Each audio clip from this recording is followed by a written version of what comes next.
Hello विद्यार्थियों, मैं सदानंद पासवान इस ऑनलाइन क्लास में आपका बहुत बहुत स्वागत अभिनंदन करता हूं। जैसे कि भारत सहित पूरा विश्व कोरोना नामक महामारी से पीड़ित है, क्लासेस नहीं चल पा रही हैं, तो इसी परिप्रेक्ष्य में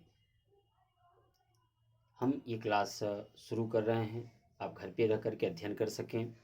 तो आज जो है हम कक्षा 9 के 2 भाग एक साथ शुरू किए हुए हैं। एक नंबर सिस्टम जिसके वीडियो अपलोड हो चुके हैं, पार्ट 1, और ये जो है बहुपद जो है पार्ट 1 मैं आपको बताने जा रहा हूँ। और मेरी आपसे यही आशा है कि आप घर पे सुरक्षित रहेंगे और अध्ययन करेंगे। अंत में, वीडियो के अंत में मैं आपको होमवर्क दूंगा, उस होमवर्क को भी आप करेंगे, मुझे यह पूर्ण रूप से आशा है और विश्वास है। घर पे रहिए, स्वस्थ रहिए, सुरक्षित रहिए और घर पे बैठे बैठे आप अपना अध्ययन भी जारी रखिए। तो आइए शुरू करते हैं।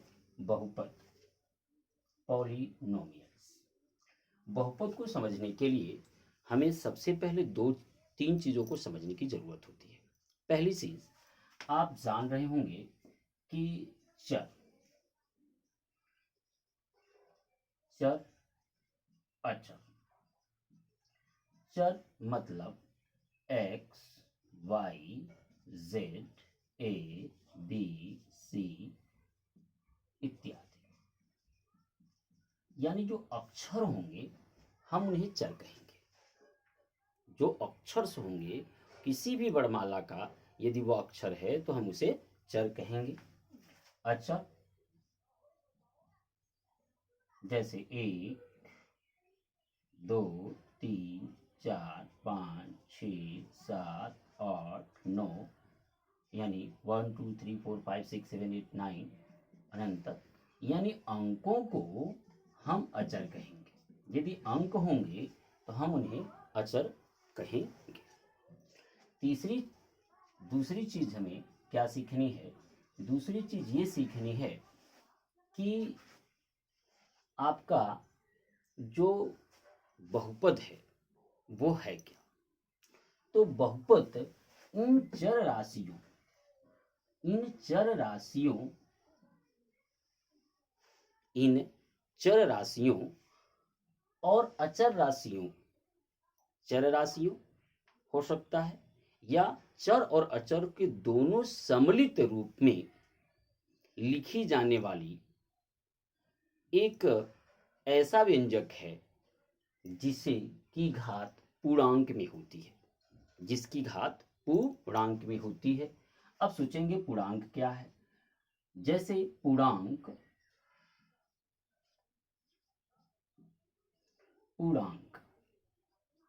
जैसे 0, 1, 2, 3, 4, 5, 6, 7, 8, 9, इस तरह से ये पूर्णांक।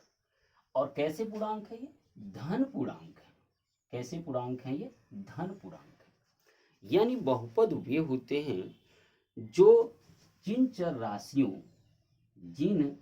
राशियों का जो घात होगा, पावर होगा, वो इन पूर्णांक में होगा, उन्हें हम बहुपद कहेंगे। यानी ऐसी बीजी व्यंजक जिनके चर राशियों की घात पूर्णांक में हो, हम उन्हें बहुपद कहेंगे। आइए उदाहरण से हम समझते हैं।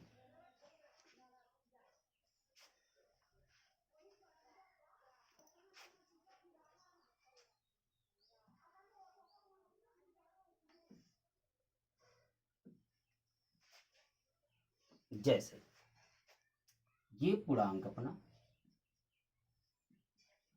कैसा पूर्णांक है? धन पूर्णांक। जैसे 0, 1, 2, 3, 4, 5, 6, 7, 8, 9, ये अपने धन पूर्णांक। अब यदि मैं x लिखूं और पूछूं आपसे कि क्या यह एक बहुपद है, तो जिन चर राशियों पर कोई घात नहीं होती, कोई पावर नहीं होती, उनके ऊपर एक घात या एक पावर माना जाता है। जैसे x पर कोई पावर नहीं है तो इसके ऊपर पावर होगी, घात होगी 1, जो कि इस पूर्णांक में से है। देखिए 1, तो अतः 1 यह बहुपद है। x प्लस 5 लिखूं तो आप देखेंगे कि यहाँ पर जो है चर राशियों को ही देखना, हमें अचर राशियों को नहीं देखना, हमें चर राशियों के घात को यानी पावर को देखना है। यदि वो पूर्णांक में है तो निश्चित तौर से वो पूरा पद चाहे एक पद में हो, दो पद में हो, तीन पद, चार पद में हो या अनेक पद में हो, तो वह हमारा बहुपद होगा। यदि x प्लस 5 पे देखें तो यहाँ पर एक चर राशि है, तो चूंकि इसके ऊपर आप देख सकते हैं कोई घात नहीं लिखा है, तो इसके ऊपर भी घात कितनी होगी, वेग। क्योंकि जिन चर राशियों के ऊपर कोई घात नहीं लिखा होता है उनके ऊपर हम एक घात मानते हैं, और ये भी क्या है, पूर्णांक है। यहाँ देख सकते हैं पूर्णांक में से ही है, अतः यह भी हमारा एक बहुपद है। यदि मैं x square plus 5x plus 6 की बात करूं तो यहाँ पर देखेंगे कि तीन पद हैं, 1 2 3 पद हैं। यहाँ पर एक चर राशि है एक्स स्क्वायर, जिसकी पावर की बात करें तो इसकी पावर हो गई 2। यहाँ पर एक चर राशि है x है, जिसकी पावर होगी 1। केवल हमें चर राशियों के पावर देखने हैं, अचर राशियों के पावर नहीं देखने हैं। तो यहाँ इस जो बीजगणितीय रूप लिखा हुआ है, यहाँ देखिए दो चर राशि, यहाँ एक ये एक्स स्क्वायर और ये एक्स स्क्वायर का जो पावर है वो 2, एक्स का पावर हो गया आपका 1, और ये दोनों पावर्स जो है पूर्णांक में से हैं, अतः यह x square plus 5x plus 6 हमारा एक बहुपद है। यानी चर राशियों की घात अगर पूर्णांक में है, इन पूर्णांकों में से है, तो निश्चित तौर से वह पूरा का पूरा पद बहुपद होगा।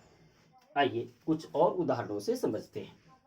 यदि मैं x पर cube plus 5x square plus 6x plus 10 लिखूं तो यहां देखेंगे कि x पर क्यूब, इसकी पावर हो गई 3, ये घात हो गई 3। यहां पर दूसरा जो चर है एक्स स्क्वायर, इसकी भी जो घात हो गई 2। यहां पर तीसरा चर है x, इसकी घात यानी पावर हो गई 1। तो आप देख सकते हैं कि यहाँ तीन चर उपस्थित थे और तीनों चरों के पावर 3 2 1 के रूप में है, जो कि एक पूर्णांक है, अतः यह पूरा का पूरा पद हमारा एक बहुपद होगा। तो आइए कुछ और एग्जांपल्स लेते हैं। यदि मैं x पर 4 3x square plus 5x plus 6 इस तरह से कोई व्यंजक लिखूं तो यहाँ देखें इसका भी पावर पूर्णांक है, इस चर का भी पावर पूर्णांक पे है, और यहाँ केवल x है तो इसके ऊपर पावर 1 होगा जो पूर्णांक में ही होगा, अतः यह भी हमारा एक बहुपद होगा। आइए कुछ आगे समझते हैं। यदि मैं आपको इस तरह से लिख के दूं अंडर रूट एक्स, तो अंडर रूट एक्स लिखा हुआ है, तो आप जो कड़ी के अंदर होता है, यहां पर अगर कोई पावर नहीं दिया होता है तो यहां पर पावर कितना होता है अपना 2। तो यदि हमें इसे बाहर लाना है तो निश्चित तौर से पिछले चैप्टर में हम लोग देख चुके हैं कि इस पर हम जो है 1/2 कर देंगे, क्योंकि यहाँ का पावर 2 था, इस पर 1/2 कर देंगे। अब हम यहाँ के इसके पावर की बात करें तो हम देखेंगे इसका पावर होगा 1/2, जो कि इन पूर्णांक में से उपस्थित नहीं है, अतः हमारा यह एक बहुपद नहीं है। अब यह अगर ये बहुपद नहीं है, यह किसी के साथ, किसी भी व्यंजक के साथ, किसी भी पद के साथ, किसी भी पद के साथ यदि ये जुटेगा या घटेगा तो पूरा का पूरा पद बहुपद की श्रेणी से निकल जाएगा। जैसे यदि मैं लिखूं x square plus 5x plus 6, पहले वाला एग्जाम्पल, तो यह एक बहुपद है, लेकिन मैं इसी को x square plus 5 under root x करके 6 कर दूं तो ये इसकी घात पूर्णांक में है, लेकिन इसकी घात पूर्णांक में नहीं है, इसलिए यह इसके साथ जुट रहा है, फिर भी यह बहुपद नहीं है। यदि मैं इसी को x square minus 5 under root x plus 6 लिखूं तब भी इसकी जो घात है पूर्णांक में है, लेकिन इस चर की घात पूर्णांक में नहीं होगी, 1/2 होगा, इसलिए यह भी बहुपद नहीं होगा।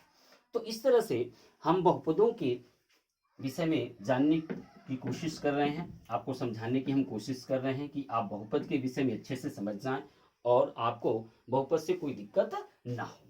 आइए कुछ और चीजें देखते हैं। यदि हम x प्लस, चलिए कोई दूसरा चर लेते हैं, y प्लस 1/y, 1/y कर लेते हैं, 1/y। तो यहां देखेंगे तो इसका जो पावर होगा, इस y का पावर जो होगा वो पावर होगा 1, क्योंकि जिस चर राशि पर कोई पावर नहीं होता है उसके ऊपर वो एक पावर होता 1 पावर होता है। और यहाँ पर देखिए 1/y है, तो हम इसको 1/y को अगर हम हटाना चाहे, बट्टे से इसको हटाना चाहे, तो आप जानते हैं कि इसके ऊपर कोई पावर नहीं, 1 पावर होगा तो -1 में आ जाएगा। अब इसकी पावर की बात मैं करूं तो ये पावर हो गया -1, जो कि एक ऋण पूर्णांक है, जो कि धन पूर्णांक नहीं है, अतः हमारा ये इसके साथ जुड़ रहा है, इसलिए यह एक बहुपद नहीं होगा। तो आइए कुछ अन्य चर्चाएं कर लेते हैं। इसी तरह से यदि कोई भी जो चर राशि बहुपद नहीं है वो किसी भी पद से यदि जुड़ेगा या घटेगा तो निश्चित तौर से वह बहुपद की श्रेणी से बाहर हो जाएगा, यानी वो बहुपद नहीं होगा। आइए देखते हैं, x² + 5x + 6 करते हैं और यहां पर लिख देते हैं बटे x। तो क्या यह एक बहुपद है? तो देखते हैं, इसके जो ऊपर वाला पावर है यानी x² का जो पावर है वो 2 है, यहाँ पर जो चर है इसका पावर जो है वो है 1 है, लेकिन यहाँ नीचे जो चर लिखा हुआ है इसका पावर आपका होगा -1। क्यों? क्योंकि ये बटे के रूप में है, हम चाहें तो इसको इस तरह से भी लिख सकते हैं, और यदि इसको हम तोड़ेंगे यानी बटा हटाएंगे तो इस पर एक पावर है, तो जैसे ही बटे को हटाएंगे तो यहाँ पावर -1 हो जाएगा। तो इसलिए अब इसके पावर की अगर गणना करें तो इसका पावर होगा -1, जो कि एक पूर्णांक नहीं है, यानी जो कि एक धन पूर्णांक नहीं है, निश्चित तौर से ये धन पूर्णांक नहीं है। तो यह इसके साथ जुट रहा है या गुणा कर रहा है, भाग कर रहा है, निश्चित तौर से इसे पूर्ण रूप से बहुपद की श्रेणी से निकाल देगा। तो इस तरह से हमें देखने हैं कि जितने भी चर उपस्थित हों उन सभी चर राशियों के जो पावर हो वो अगर पूर्णांक में उपस्थित हैं तो निश्चित तौर से वो बहुपद होगा। यदि कोई भी चर राशि उसमें से पूर्णांक में उपस्थित नहीं है, जिसकी घात पूर्णांक में उपस्थित नहीं है, तो वह बहुपद नहीं होगा। तो आइए देखते हैं बहुपद के प्रकार की बात करते हैं। बहुपद के प्रकार, बहुपद के प्रकार। तो बहुपद की प्रकार की बात करते हैं, पहले इसे हम दो भाग में बांटेंगे। पहला जो है घात के आधार पर, घात के आधार पर, दूसरा जो है पद के आधार पर। तो यहां आप देख सकते हैं घात के आधार पर और पद के आधार पर। यदि मैं यहां लिखूं तो ये x केवल एक पद है। पद कैसे बनता है? प्लस या माइनस के लगने से पदों का निर्माण होता है। ये एक पदी बहुपद हो गया।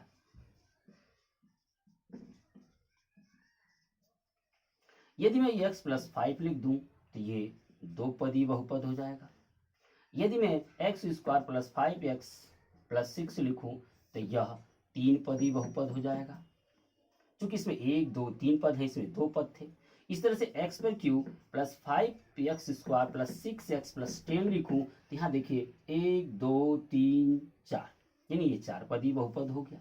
तो पदों के आधार पर जितने पद होंगे उतने पदी बहुपद होगा। घात के आधार पर देखें तो यदि x + मैं 6 लिखा हूं तो यहाँ देखेंगे चर पर पावर कितना है अपना, चर पे पावर है अपना 1। तो जिस चर राशि पे ऐसे जो बहुपद जिनकी घात केवल 1 होती है, ऐसे घात वाले बहुपद को हम लोग बोलते हैं रैखिक समीकरण, रैखिक बहुपद, रैखिक बहुपद, रैखिक बहुपद। यहां देखिए x² + 5x + 6 लिखूं तो यहां देखिए इसका हमें क्या करना है, यहाँ देखें इस पे 2 घात है, इस पे 1 घात है। यहाँ पर परिवार में जो सबसे बड़ा होगा, यानी कहने का मतलब ये है कि इस बहुपद की जो फैमिली में है सबसे बड़ा पावर इस x के ऊपर है, इसलिए इसकी घात होगी 2, यानी इसका पावर होगा 2, इसका घात यानी पावर होगा 2, और ये पूरे बहुपद की घात कहलाएगी। तो इस तरह से ऐसे बहुपद जिनकी घात 2 होगी उन्हें हम लोग द्विघात बहुपद बोलते हैं। यदि x³ + 5x² + 6x + 11 की बात करें तो x³ तो यहां देखें हमारे पास 1 2 3 चर राशियां हैं, इनमें सबसे बड़ी घात हमारी ये 3 है, इसलिए इस पूरे बहुपद की घात कहलाएगी, यानी पावर कहलाएगा 3। तो जो 3 घात वाली बहुपद होती हैं उन्हें हम त्रिघात बहुपद कहते हैं। जिसकी घात 3 होगी हम उन्हें त्रिघात बहुपद कहते हैं। इस तरह से घात के आधार पर हम बहुपद का प्रकार के विषय में जान सकते हैं। मुख्य रूप से ये 3 तरह के, 3 ही आपके काम आने वाले हैं। आगे की चीज़ें हम फिर सीखेंगे। तो निश्चित तौर से आपको बहुपद के चीज़ें समझ में आ गई होंगी। अब प्रश्नावली 2A के सवाल आराम से अब हल कर सकते हैं। तो उसके मैं वीडियो उस हल करा करके दूंगा, जिसे आप आसानी से हल करें और देखें। तो ये रहा अपना बहुपद। घात बताने की बात करें तो जैसे मैं लिखूं x पर 4 plus x square plus 5 x पर क्यू प्लस 6 एक्स प्लस 10, ऐसे बात करूं तो आप देखिए कि इस पूरे फैमिली में सबसे बड़ा घात कौन सा है। तो सबसे बड़ी घात हमारी 4 है, तो इस पूरी फैमिली की घात हो गई हमारी 4, यानी पावर हो गया कितना, 4। तो इस तरह से हम बहुपद की घात बता सकते हैं। इस परिवार में जिस तरह से आपके घर में एक मुखिया होता है, उसके ही आधार पर पूरे परिवार चलती है, और उसी के शक्ति के अनुसार, उसी के धर के अनुसार परिवार की स्थिति जांची जाती है कि परिवार गरीब है, अमीर है या कैसे। उसी तरह से एक बहुपद फैमिली में जिसका पावर यानी जिसकी घात सबसे बड़ी होगी वो उसका हेड होगा, और वही हेड का जो पावर होगा पूरी फैमिली की घात या पावर कहलाएगी। तो इसके साथ मैं फिर अगले वीडियो में आपसे मिलता हूं। ये अपना बहुपद का इंट्रोडक्शन रहा, और फिर प्रश्नावली हल करेंगे अगले वीडियो में। तब तक के लिए मैं आपसे विदा लेता हूं। फिर अगले वीडियो में मैं आपसे मिलता हूं, और आपसे निवेदन है कि आप घर पे रहें, सुरक्षित रहें, आपके पूरी परिवार सुरक्षित रहें, और घर पे बैठ करके अध्ययन करें। तो फिर हम अगले वीडियो में प्रश्नावली 2A को डॉक्टर मनोहर रे की किताब से सॉल्व करेंगे। मैं उसमें होमवर्क भी आपको दूंगा, ताकि आप उस होमवर्क को करें और हमें व्हाट्सएप के माध्यम से या कमेंट के माध्यम से बताएं कि आपको कहाँ दिक्कत आ रही है। तब तक के लिए मैं आपसे विदा लेता हूं।